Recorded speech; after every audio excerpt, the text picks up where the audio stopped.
நடிகர் ரவிமோகனுடைய அடுக்கடுக்கான குற்றச்சாட்டுகளுக்கு ரவிமோகனுடைய மாமியார் சுஜாதா விஜயகுமார் அறிக்கை வெளியிட்டிருக்கிறார்.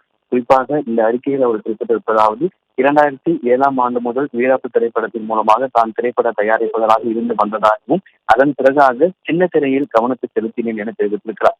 மீண்டும் ரவிமோகன் அவருடைய அறிவுறுத்தலின் பேரில் 2017ஆம் ஆண்டு முதல் மீண்டும் திரைப்படத்தை தயாரிக்க தொடங்கியதாக குறிப்பிட்டிருக்கிறார். குறிப்பாக ஜெயம் ரவி அவர்கள் நடித்த திரைப்படமாக இருக்கக்கூடிய அடங்கமறு, பூமி, சைரன் ஆகிய திரைப்படங்கள் மூலம் 100 கோடிக்கு மேலாக பைனான்சியரிடம் கடன் வாங்கி இருப்பதாக அவர் தெரிவித்திருக்கிறார். அந்த பணத்துல தான் 25% ஜெயம் ரவி அவர்களுக்கு ஊதியமாக வழங்கி இருப்பதாகவும் அவர் தெரிவித்திருக்கிறார். குறிப்பாக அதற்கான ஆதாரங்கள் தங்களிடம் இருப்பதாகவும் அவர் தெரிவித்திருக்கிறார். ரவிமோகனை கடனுக்காக பொறுப்பேற்க வைக்கவில்லை எனவும், கடனை பொறுப்பேற்க வைப்பதற்கான ஆதாரத்தை அவர் வெளியிட வேண்டும். கடனுக்காக பொறுப்பேற்க வைத்ததாக கூறும் குற்றச்சாட்டுகள் அனைத்தும் பொய் எனவும், அனுதாபத்திற்காக சொல்லும் பொய்களை ரவிமோகன் தரம் தாழ்த்துவதாக இருப்பதாகவும் அவர் தெரிவித்திருக்கிறார். பல கோடி ரூபாய் நஷ்டத்தை தானே பெற்றுக் கொண்டதாகவும் அவர் தற்பொழுது ரவிமோகனுடைய குற்றச்சாட்டுக்கு விளக்கம் அளித்திருக்கிறார். இறுதியாக, அதாவது இருவரும் குழந்தைகளின் நலனுக்காக இருவரும் மகளும் மருமகனும் இணைந்து வாழ வேண்டும் என்கின்ற ஒரு கோரிக்கையை முன்வைத்திருக்கிறார். இத்தனை நாளாக இந்த விவகாரம் குறித்து நான் பேசவில்லை,